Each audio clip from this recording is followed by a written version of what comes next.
Is up. Today is December 31st, 2019. Special New Year's Eve show. We got some things popping out here in the boxing world and in the sports world in general. Yes, sir. We got a couple things to talk about: college football, boxing, such and such boxing news, and everything like that. First things first, we watching Texas beat Utah and shit. My dumb ass bet on Utah to win the game straight up. I heard about that, and look, if I would known he was doing that, I would have told him to back off of it and bet on Texas. I don't like Texas. And I know he don't like Texas because I know the history of Maryland versus Texas. The past 2 years. The past 2 years, I understand. But Utah was a fraud team. I just knew for sure it was just a fraud team, man. Like, they are some boo-boo for real. Utah is a good team, No, man. They are a good team. I mean, I didn't think they could beat Oregon, and they didn't. But I mean, Utah, they've been solid all season. I thought they could beat. I thought they could beat some fools like Texas. Fraud team. You feel me? So anyway, so we watching that game. Navy beat Kansas State. I actually had bet on Navy to cover the 3, and they did with the game-winning field goal. It was 2.5 actually. But did you see that game? I did see Navy versus Kansas State. I know that Malcolm Perry only had to get 117 yards. He got 2,000 yards in the season. Man, Broke the Navy record. And you know what's crazy though? It sucks because this man ain't gonna be able to go to the league for us. So. They just changed the rule though that guys don't have to do the service no more, so he can go straight. Shit. Maybe he could be a wide receiver in the NFL. Maybe he got the speed. He got the hand speed for it. Yeah, and the open field Yes, ability to make the guys miss and everything. He's crazy. I seen that the run during the Army game. That shit was crazy. So I like the kid. I think the kid's I think he's got potential. Hopefully he does his thing, man. He got potential. Yeah, he's definitely he definitely has some skills. The last Navy QB that was really cooking was the guy Keenan Reynolds. He graduated in 2015, 2016, something like that. And he played for the Ravens for a little while as a wide receiver. He was obviously the Navy's quarterback, and he switched to wide receiver in the NFL. He actually he's going to play in the XFL for the Seattle Dragons, and he's going to be a wide receiver for them. So look out for Keenan Reynolds. Should be dope, man. What you think about the XFL, man? You hyped for that joke? Man, it's coming, man. It's coming. My boy sold off $100 million of his WWE stock to do this, man. Vince is taking this joint really serious. It's not even part of the. I told y'all this before, back in like when we first started doing this. A couple months ago. It's not even part of the WWE brand. It's something different. It's in his sports company. So it's totally different. So man, this is gonna be exciting. I still think. I know people are gonna probably call me crazy in this conspiracy. I think the AAF was a ploy to see if they were testing the market to see how it was going to be. Like a test run. I think it was a test run for real, and I think that they are going to pick up and polish off and make sure they don't run into the same mistakes. And Vince is a billionaire. People gotta understand that. I don't think so the he's payroll, more funding than and I don't think the payroll. AAF. And I don't think the payroll is going to be a problem for him. I just think that with the shenanigans and the antics, just keep that shit out of it. Keep that shit to a motherfucking minimum. No, not as a minimum. Keep that shit out of it. Keep it out of it. Don't even bring. I don't want to see guys in the stands like, oh man, we're going to show. Nah, don't even do that shit. Keep them out of it. Hey man, should be interesting to see how the XFL plays out. So, shit is coming February 2020. So, man, the new year is going to be motherfucking popping. Today the Redskins hired Ron Rivera as coach, and they said we're trying to get Jack Del Rio as a non-Redskins fan, as an unbiased opinion. What do you think about Ron Rivera as coach and potentially Jack Del Rio? I think that was a great pickup, and I think that that's going to be great for the organization. He has input. They're giving him input in the personnel selection, so I think that's tight. Man, they've said that before. They have said that before, but I think this time he has to be serious. He fired Bruce Allen. Yeah, I think he's serious this time. I think Bruce Allen had to go. I think he finally listened to the fans because he's seen them stands a little empty, so he was like, "Oh, gotta go, gotta change it." So, and I think that's a great pickup because I wanted the Falcons to get Ron Rivera. I was like, "Fire Dan Quinn, let's get Ron Rivera." Like, hey, y'all keeping Dan Quinn and the GM. And we keeping Thomas Dimitrov. So Yep. And I don't think Thomas Dimitrov should be fired. I think it's Dan Quinn. It wasn't him. It was Dan Quinn. Yeah, I think it's Dan Quinn. But the way y'all finished the season, though, I mean, it's like. Because I think that's what they did. I think that the team pulled through because they was like, nah, man, we can't let him fire a coach like that. They had to step up. Because if they view the firing, if Dan Quinn's fired, they view that on their performance. Like, they view that on them. And maybe Dan Quinn was resonating with them. And he was able to, keep the team in there. Like, he was able to keep the team involved, like keep them whole. Yeah, we'll find out next year. We're not in the Chase Young, bro. I wish we was, but. Yeah. I mean, y'all went 7-9, so y'all probably get a top 15 pick. Okay, top 5. Hey man, that's how the shit plays out and shit. So.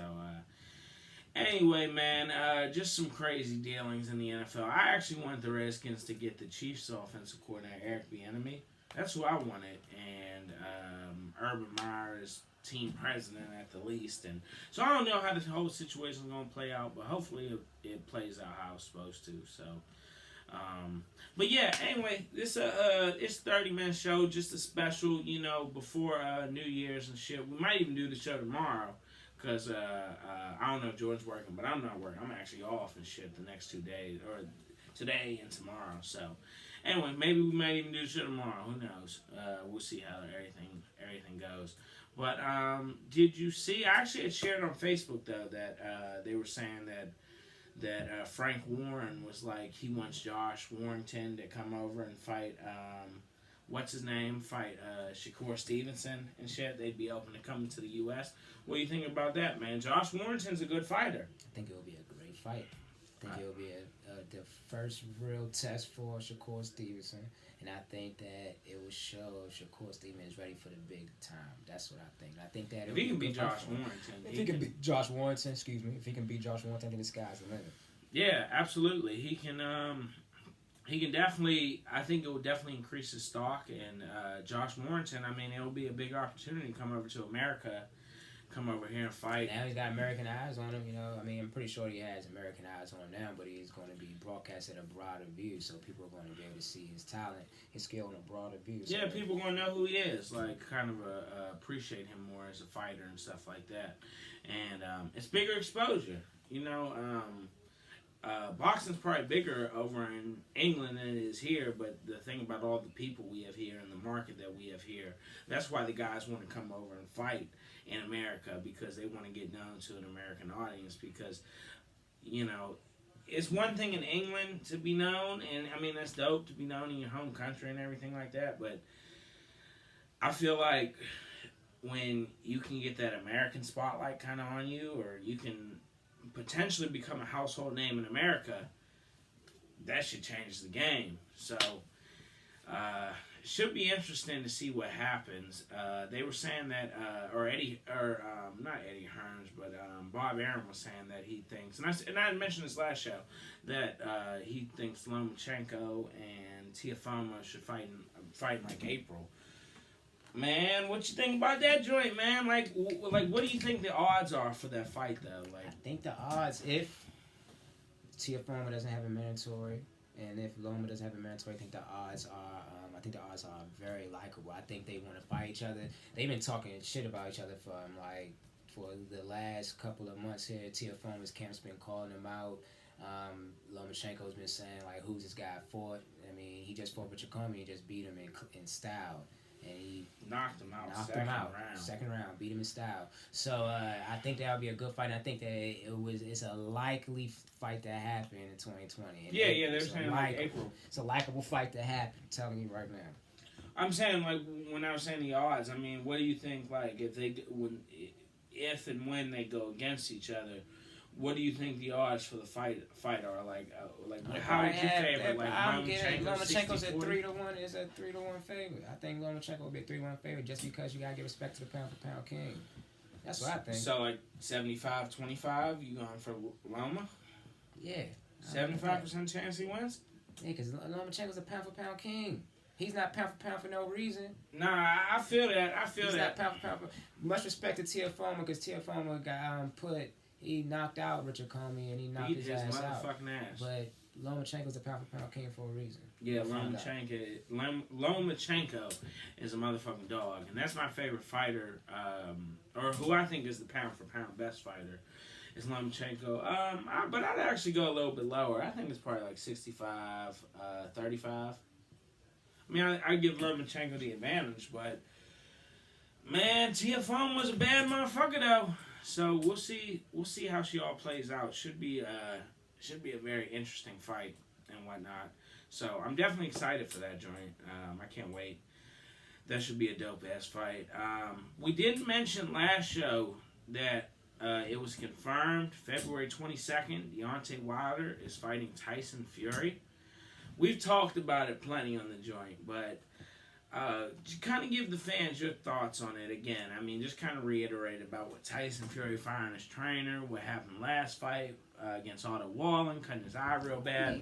And you know, Tyson Fury had just came out recently saying and spoke of why he let his trainer go, and he said because he thought he was going stale. Yeah. And I understand it's time for a change. Things maybe after the Wallen fight, he probably was like, man, you know, it's time for me to do some things differently here because this guy came out and actually shocked me. Like he actually landed some good shots on me, and that was a clean shot that busted me open. Maybe it's time for me to rethink some things. And I don't like his decision. I don't like that he's so close to the rematch. Yeah, and I don't like that that was I understand why he did it, but I don't like the decision of doing it so close to rematch.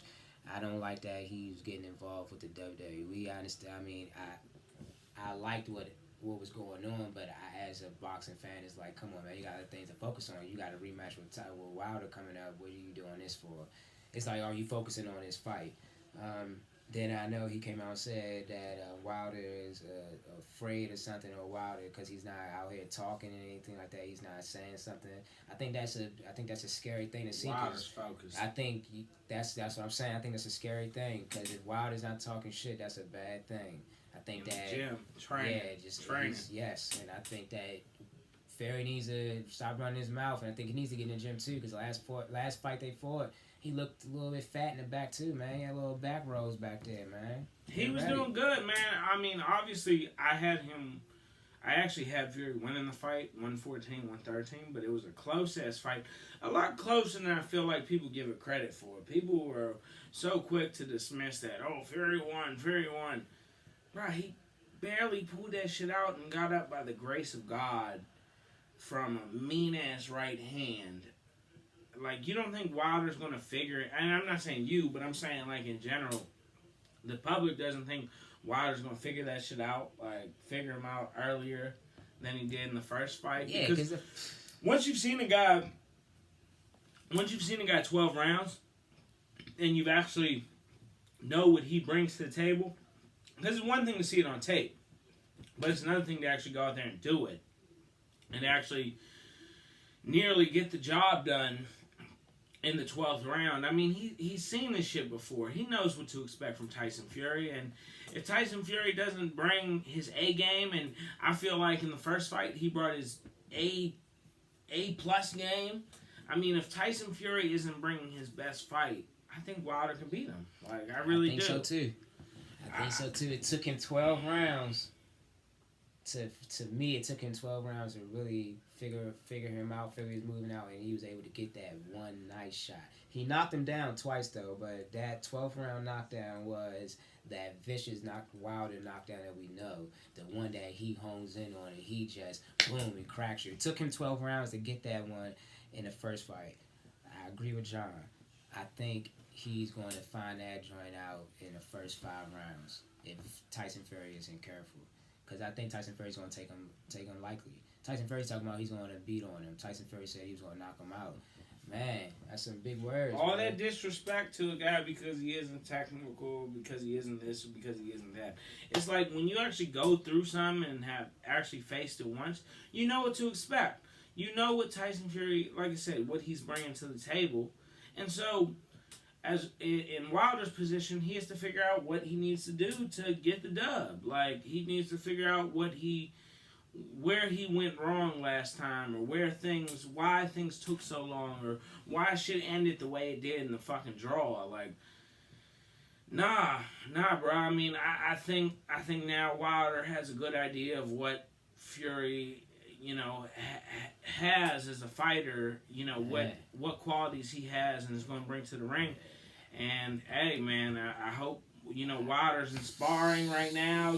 Facing guys like Fury, figuring out where he needs to improve and what he needs to do to correct that shit.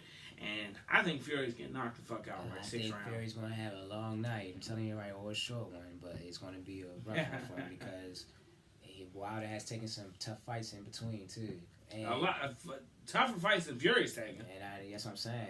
When I mean by tougher fights, I'm talking about tougher opponents. Better opponents. I mean, who the fuck is Tom Schwartz and fucking Otto Wallin? Like, we didn't know who these guys were before they fought Tyson Fury. We know who Dominic Breazeale is. We know who Luis Ortiz is.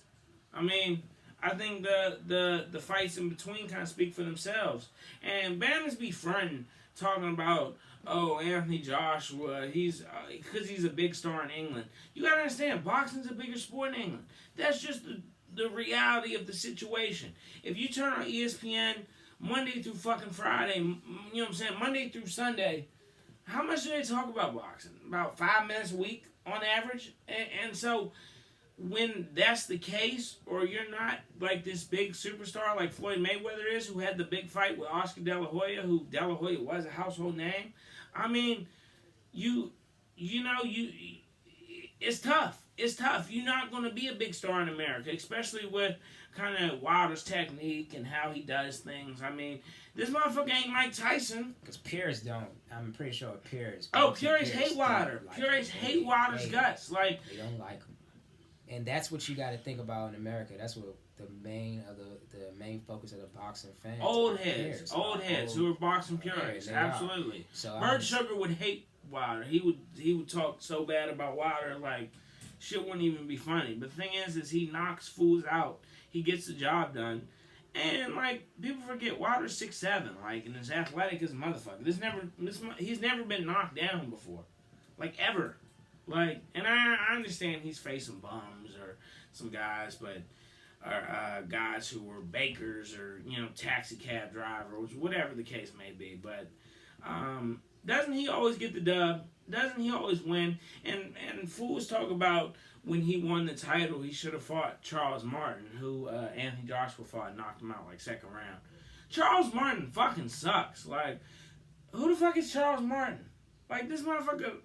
He was good about 6 years ago. So people say before he fought Stavern for the belt, he should have fought Charles Martin. No, they're saying after he beat Stavern in the unanimous decision, next he should have fought Charles Martin. But he didn't knock Charles Martin the fuck out the way Joshua did. And besides Joshua, Breazeale, who's decent. I mean, I don't know if he's that great of a fighter, but he's decent though. I mean, top 15, top 20. Dominic Breazeale. It took Joshua 7 rounds to get Breazeale out the way. It took Wilder 1. Shit was so fast, just a right hand, that motherfucker was done. It was over. So, I don't understand it. I mean, I think it's a lot of bull jive, and I think it's a lot of criticism for Wilder because he doesn't fit what we think of as a heavyweight champion. This motherfucker's the best heavyweight in the world. I mean, I'm sorry, I know you see that 215, or you see that he doesn't have the best technique or whatever, but the thing is he gets the job done. And he finds out how. Like, when Ortiz had him in the first fight, when, in that 7th round, where he's piecing Wilder up, Wilder weathered that storm. Wilder got through it. He ain't get knocked down. He ain't get nothing. He fought through it. He did, but when Andy Ruiz, the first fight, binked up Joshua, what happened? Joshua dropped 4 times. Yeah. And it was done. When Joshua faced some adversity, Joshua went the fuck down. It was over in the 7th round. But Wilder didn't. And I mean, Ortiz is older than But it doesn't matter though. But see, that is a great comparison though. You take the caliber of fighter that each fighter fought, defending the belt. Wilder fought someone that everyone in the division ran from. Everyone was scared to fight him. Wilder gave him a chance. Wilder took the opportunity for him. And he gave Wilder some go. And he did. In his 7th round, he almost ended. I was watching that joint like I'm realistically scared for Wilder. Like I'm like, ooh, maybe the ref will be on some bullshit. And Wilder took that fight and he won the fight. It was raining. It was cold. The waves was crashing. You know, Wilder said, you know what? I got this. Don't panic. Don't trip. We'll just weather the storm. We'll make it through. And Ortiz got knocked the fuck out in the 10th round. And then the second one, he got knocked the fuck out in the 7th round. And then in the other perspective, you take it and you say, look at the 7th. Look, I already talking about 7th round fights. All right, look at the 7th round for AJ versus Andy Ruiz the first time. You see, Ruiz took the fight on short notice. He had fought April 20th and then was fighting June 1st. Took the fight on short notice. Like 4 weeks to train. Tell me about it. Came in, knocked him down 4 times. 7th round, it was done. Yeah. Different caliber fighters, different results. Champions at both, but different results. That's how I see it. I think Wilder is a better boxer. Let me take that back. I think Joshua is the better boxer. No one can say that. And when it comes to technicality, he's a better boxer. But when it comes to being technical, he's a better boxer. But overall, though, when it comes to like getting in that ring and getting that W, you can't deny Deontay Wilder. You cannot deny him. He has no blemishes on his record. He only has a draw. And that is a draw. And it was a close-ass draw. And it was a close draw. I hate when people say Fury got robbed. Fury did not get robbed. Fury got knocked down twice. No. Exactly. You can't take the belt away from a guy who knocked the challenger down twice. You can't do that. Especially in the 12th round. You're not going to do that. So, I don't care what nobody say. I mean, in my eyes, Deontay Wilder is number 1 in the world. Number 2, because he has all the belts besides the one, I'll give it to Anthony Joshua. Number 3, I'm going to say Tyson Fury. And then the list can go on from there. Yeah. Absolutely. But I just hate that shit that people sleep on Wilder so much. And I was going to ask this question. Do you think if Wilder fought Otto Wallin, do you think Wallin would have done that, put a big cut on Wilder's eye that he did to Fury? Would have been out in 3. Yes, that's what I'm saying. Like he's tough, he's a southpaw, he's game, bro. Wilder's not taking that shit, bro. Wilder would knock him the fuck out, like, and it's just like because he's not what we think he should be, we put him on a lower scale. Wilder's a fucking monster. To me, honestly, and I'd even say AJ and Fury are probably top 15 all time, like head to head. Wilder's top 10 to me. I think if Wilder, and we mentioned this before, if Wilder fought a prime George Foreman, I think it's a 50-50 fight. Real life. Like, I think Wilder would beat Joe Louis. I think Wilder would beat Joe Frazier. I think Wilder would beat AJ. I think Wilder would beat Fury for real in the rematch, and that's going to happen. But I don't understand. Like, and there are guys who could beat Wilder. Don't get me wrong. I mean, he has flaws in his game, but, dog, that right hand is the best we've ever fucking seen. And why don't people give him credit? Like, when he's here, like, give me my roses when I'm here. Don't give me my roses when I'm gone. Nah. Because when I'm gone, I'm gone. Give me my credit when it's due. Give me my credit now. And the thing is, and everybody who sleeps on Wilder, ain't going to be no more sleeping February 22nd. I want to hear the excuses when Wilder knocks Fury the fuck out. 42-0-1?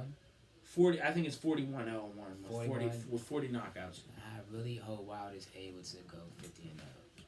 Yeah, that'd be great. I mean, I don't know how he's gonna, as he ages and stuff. Once you get past 35, he said he was gonna be done at what? Didn't he say 40? Yep, he said he's gonna be out by 40. He got 6 years left. So appreciate Wilder while he's here, because never before, other than a few guys who might be in the conversation, never before have we seen a right hand so dominant. And just imagine if he had some of the technique that some of the other guys did. I mean, his shit would be fucking amazing. Like, just with his height, his reach, and his power. That motherfucker's a beast. He's a fucking monster. And I hate that people don't give him his due credit right now where he's at, where like he's the best in the world, and people would still say AJ or Tyson Fury. Like, motherfuckers are full of shit. So, that's that. I just kind of wanted to go on that little rant or little soliloquy about Deontay Wilder, man, because I don't appreciate the discredit that I feel like he gets. So last 5 minutes of the show, like I said, just 30-minute New Year's special joint, New Year's Eve special. We Daniel Dubois, who had got I think it was a second round knockout or a first round knockout early. They're saying that he might fight Joe Joyce, and Joyce was the Olympic medalist from England. Both of them are from England, and like 2016. And how you think they saying that they're trying to negotiate that fight? How do you see that fight playing out? Because I honestly think Dubois is better than Joyce. Like I think he's gonna knock Joyce out. I think so too. And everybody likes Du Bois. Everybody likes even Deontay Wilder was giving him credit. Like Du Bois is the future. Yeah, everybody likes him. They say that he's up and coming. Like he's one of the best up and comers that we got right now. 6'4", like 225. Well, I can't. Yeah, even with that being said, I would like to see him and Fa Ajabe meet up some point in time. Fa Ajabe's last fight was so fucking crucial. That dude that he was fighting against is. Whoever his name is, salutes to him, man. He was a fucking warrior. He was game, man. He was game. And I love the ref in that fight. Man, that ref in that fight is shout out to him too, because that joint that had to have been one of the best fights one of the best fights I've seen all year. One of the most entertaining. I mean, it was a 5th round knockout. Still though, that's one of the best 5th round, 5 round fights I've seen in a long time. Like Cuz was actually doing his thing. That fight was straight out the 50s. Yeah, it did, man. Fa Ajabe is going to be one of those opponents too that you got. It's going to be one of those guys you got to watch out for in the future. He's notorious though because he made the guy walk out the ring. Like I don't remember who Cuz was, and his name shouldn't even be mentioned on this motherfucking show. Fucking Punk. If I were a promoter, I would never. But he said he walked out because he didn't like the fight. That shit sounds good. He walked out because he was scared. He saw the guy across the ring from him and said, how about I just go home and I'll come up with the story about the purse later. Because if you walk out the ring, are you going to say, I was scared, man. I really want to fight. Nah, you ain't going to say that. You going to say, I ain't like the purse. I was tired. I ain't like the purse. I was protesting that shit. He was tired. Man. So craziness. But, so you think Du Bois, you think he's going to get Joyce? Yeah, like he's one of the best up-and-comers in the heavyweight division. So I think that is going to be something. It's not going to be a question. I think should be a good fight though. Joyce is no pushover. Joyce is up and comer himself. I think it'll probably kind of separate the men from the boys, so to speak. Is better though. I think he's better. Yeah, I agree with you. I don't even think you're wrong. From what I've seen, he's a really good fighter. He's tough. And who knows? Maybe in 3 years he could beat Deontay Wilder. Not right now, but maybe in a couple years, What I want to see is, though, I know one thing. I want to see Gervonta Davis versus Devin Haney. I hope I see that in 2020. I would love to see that fight. I think that would be... That would separate the men from the boys, too. The boys Royce fight, no. But that joint right there, yes, that's a true statement. That would separate the men from the boys on that fight. Any of these lightweight, like I told y'all last show, from 128 all the way up to 140, this is like, man, if you like boxing, Jesus Christ, heavyweight is always gonna be the greatest division to me. But right now, from 128 to 140, that's man. Hats off to y'all, man, because y'all boys is actually like putting on fucking Gervonta. Hats off to you, Tank, because you selling out. You are like. For that division, yeah, bro. You motherfucking cash king for that division. 24, 25 years old, man. You doing your thing, and I hope you stay focused. Hope you stay clear-minded. I hope Shakur does. I hope Teofimo does. I hope Lomachenko stays that way. I hope he keeps doing what he's doing. Devin Haney. I really see Devin Haney being out of all the young guys coming up, and from 128 to 140, I see Devin Haney being a breakout. That's my opinion. I like Devin Haney too, man. That's my guy. The thing is what if theoretically, because we're supposed to get Lomachenko and Tiafoe in April. My bad, I was about to say December. Motherfucker, April. It is December right now. In April, what if we got the winner of Tank Davis, Devin Haney? They fight the winner of Tiafoe and Lomachenko. Wouldn't that be cool as shit? Let's get it popping. Let's get a motherfucker popping. So I got Tank and Devin Haney beating Tiafoe though. Yeah, I think so too. I got Tank, no lie, dispatching Tiafoe quickly. That's just my opinion. After seeing, even though I give Gamboa respect, because I think if Gamboa didn't pop his Achilles, man, he could have gave Devin Haney. He could have gave Tank. Shout out to Gamboa too. Tough if they got a Fighter of the Year award, like toughest Fighter of the Year award, he deserves that. That was tough. Because there ain't nobody gonna tell me to continue if my Achilles pop. Fuck that. I ain't fighting. I ain't fighting no more, man. Fuck that shit. This man sucked that joint up and was boom, boom, boom, and just still going. Shouts out to him. I think that if that didn't happen, it would have been the results of the fight would have been totally different. I think that he would have been able to. I don't think with that he didn't have enough traction on it. He didn't have enough grip on the ring, and I don't think he wasn't able to really position his feet. I mean, and you're thinking about that the whole fight. Yeah, you are. You're trying so you don't damage it to the point where it's like, oh man, I can't do what I love anymore. So I understand he's 30. He was 37, right? 37 years old. So I'm pretty sure this might be the end of his career. But shouts out to him, good way to end it. Yeah, because you got a strong chin, man. It was just I'm pretty sure it was just the overall thought that man, my shit is popped. I gotta get out of here. But shouts out to him. But yeah, that division 128 to 140, son, let's do it. Well, who do you think wins between Devin Haney and Tank? Devin Haney and Tank, that would be a good fight. I think Devin Haney will take it. I think Devin Haney is more of a pure boxer than Tank. That's just my opinion. Hey, I think it'd be a 50-50 fight for, Tank's a little bit more experienced. Well, Devin Haney's been fighting as a pro since he was like 16, 17 years old. So I think he's a little bit more pure boxer. Yeah, it would. Don't get me wrong, Tank is Mike Tyson light, but Mike Tyson met his dog. Every dog meets their day, man. Yeah, absolutely. Buster Douglas came and ended that shit real fast. So, anyway, man. That was J&J Boxing. That was for the new year and shit. We about to turn up, go finish watching these college football games. As you can tell, I'm a little, you know what I'm saying? I got a little heartburn and shit. But anyway, man, we rocking, doing our thing. So stay focused, stay watching the videos. We're going to definitely try to expand the channel, try to get more interviews, try to get interviews and stuff like that. We gotta, gotta invest money, to grow this shit. Anything we're serious about. But we're trying, man. We're going to keep trying to bring you guys good content in 2020, and yeah, we're going to keep on pushing it. Jordan, did you want to add anything about wrestling or anything like that? Nah, man, fuck all that shit. Let's go into the new year. Just go into new year with great intentions. Hope you guys get everything that you desire. Hope y'all do everything that you can. Come on, man. This one thing if I can say for New Year's, please get into boxing. You got DAZN. Boxing's back, man. You got ESPN Plus. You have you got YouTube. Fox you can Sports. look at Fox Sports app. You got YouTube. You can look at. You can get the Fight app.